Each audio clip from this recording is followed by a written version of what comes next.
maanta waxaan idin tusaynaa sisin sida loo sameeyo sisinta loo sameeyo. marka maasha allah sokortaan dabka saaranay aan ugu jirto. marka waxaan ku darsanay xoogaa yar oo subag buuraha warqadda ku duuban oo dukaamada yaalo. haddaa idin tusi doonaa waa kana noocan waaye. noocaasaan aan waxyar aan waxba ahayn aan ka jaranay aan ku dhex ridnay sokorta. sababta aan ugu ridayno waxay tahay sokorta inaysan naga gaduudanin ama naga gubanin ay noo ahaato sokor nadiif oo cad ah. hadhow sisinta si ay sisin cad oo qurxan u noqoto isan sokorta naga gubanin daraadeed. waan dabkan waa dab meediya ah ama dhexdhexaad ah. marka subag buurahaas haddaa isticmaashid oo dabkan dhexdhexaad ka dhigatid sokorta makaa gubanayso mana kaa gudanayso. waa idin tusi doonaa markaan dawada dhalaashaan ku dari doonaa sisinta insha allah. nala socda mididaasaan waxyar ugu jarnay markaan subaga jaraynay aan ku ridnay. marka ma aha subag badan inaa isticmaalaysid gabankaas yaraa isticmaalaysaa bes aa mididaas leesaas ugu xaadinaysid xoogaa yar ah subag buuraha. marka maxay ahayd maasha allah sisintan tanaa isticmaali doonaa sisin oo shiidan micnaha oo tuman oona maxay ahayd waayo burro xataa hore lasoo sii duban oo u baahan kaliya in sokorta loo dhalaaliyo oo lagu daro kadibna la fidiyo la jarjaro.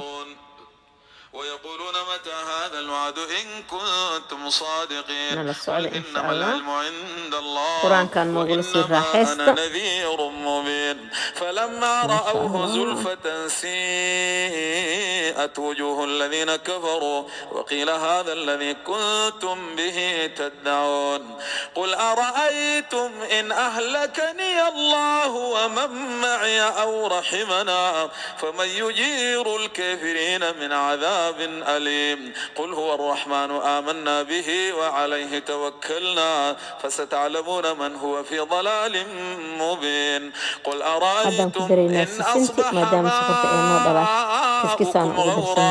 فمن يأتيكم بماء معين si aan u qiyaasan isha ugu qiyaasano.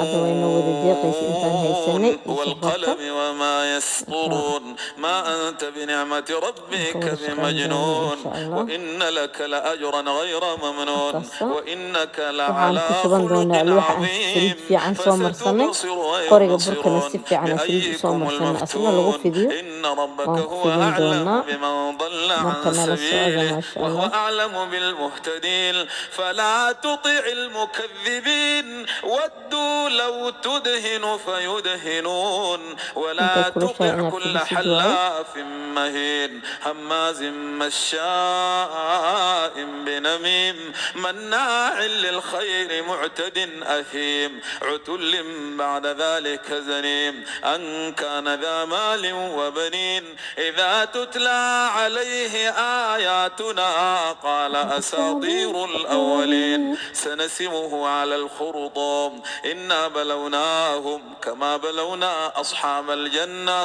إذ أقسموا ليصرمنها مصبحين ولا يستثنون فطاف عليها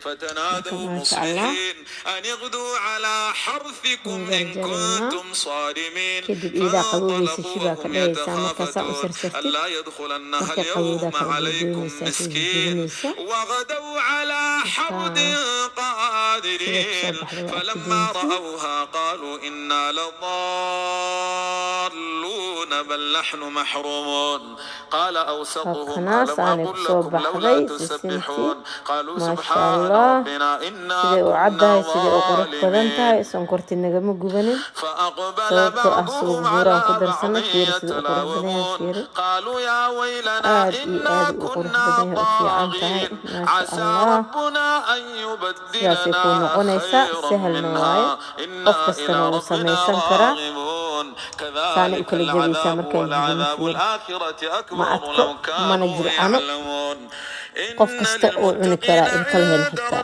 Asalaamu calaykum waraxmatullaahi wabarakaatuh.